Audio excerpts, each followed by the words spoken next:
A few weeks ago, on the first weekend after the election, we talked on this show about the path forward for folks who are worried about vulnerable friends or neighbors, about our democracy holding up against another Trump presidency.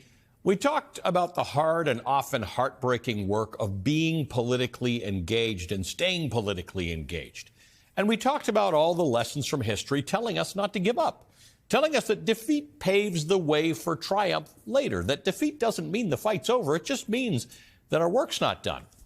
And I want to revisit that conversation this weekend, because as Donald Trump's new administration has been taking shape these past few weeks, as he's been naming cabinet picks that range from the relatively normal to the grossly unqualified, to those whose stated views and plans represent a genuine danger to Americans' health, safety, and national security, it's one thing to gather ourselves up and prepare for the work ahead of us in the immediate aftermath of an election where some of the values we thought we hold in common lost. But it's another thing to face that work when the job is actually taking shape in front of us, when we can start to see how long and difficult this is going to be. The Atlantic's Tom Nichols reminds us this week that holding Trump accountable in a second term is not a sprint. It's going to be a marathon. It's going to require pacing. It's going to require patience and discipline, because Trump and his team will continue to use chaos as a strategy to distract from the work that they're actually doing to design a government structure that is specifically meant to undermine accountability.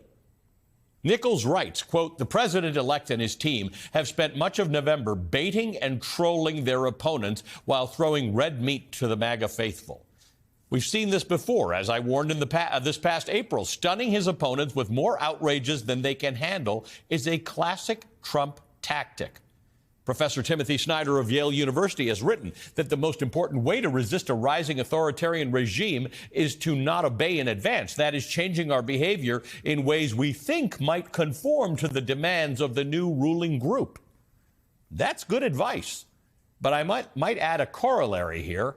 People should not panic and exhaust themselves in advance either, end quote. Joining me now is the aforementioned Tom Nichols, staff writer at The Atlantic, professor emeritus of national security affairs at the U.S. Naval War College, and author of the book Our Own Worst Enemy, The Assault from Within on Modern Democracy. Tom, thank you for this. I've been sort of thinking about ways to think about this and to say it and to communicate it to people, that it is really normal and easy to get exhausted in advance. Trump is, I remember now from those days we covered him as president, exhausting. And he knows that trick works, particularly with the media.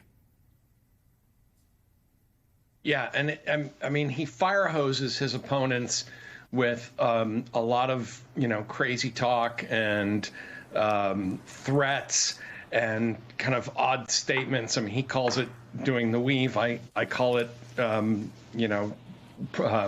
simply not being, very competent at stringing thoughts together. But he understands that if he piles enough things together, we all start to throw our hands up and say, what can you do? I mean, what do you do about the guy? He's just exhausting.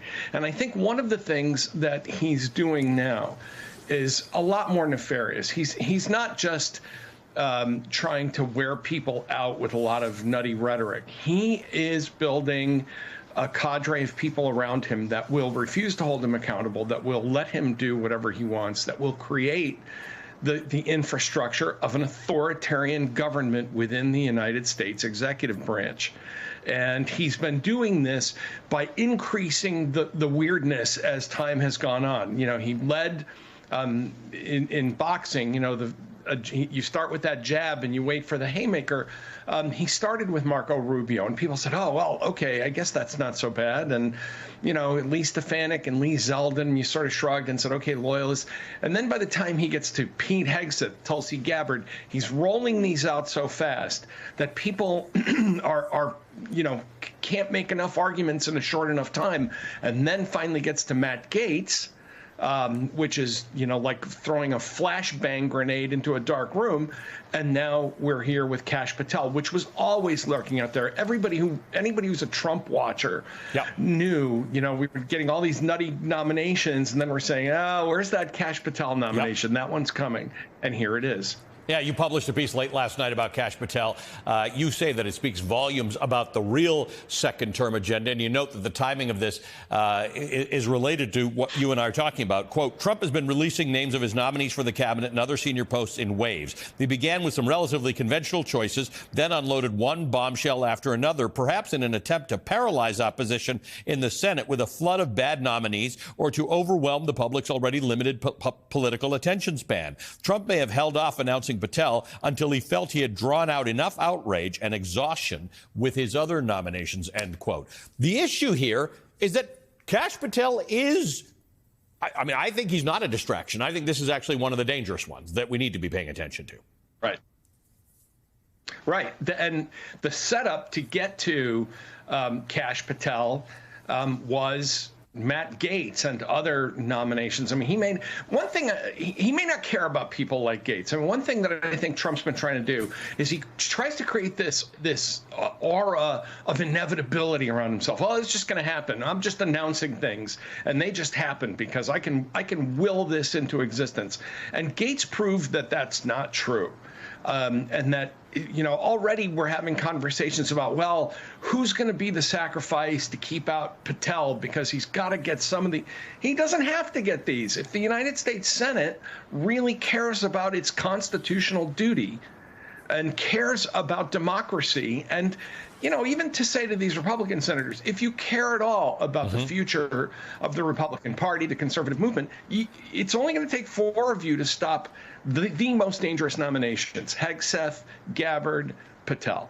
And of course, RFK, who's a different kind of danger.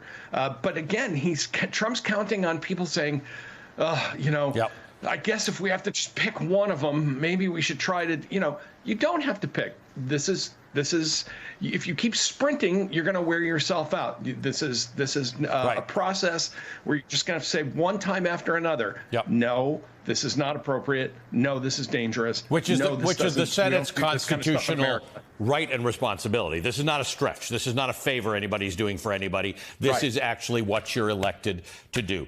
Tom, you continue to write remarkably enlightening things to help us get through this, and we appreciate it. Tom Nichols is a staff writer at The Atlantic, is the author of multiple important books, including Our Own Worst Enemy, The Assault from Within on Modern Democracy.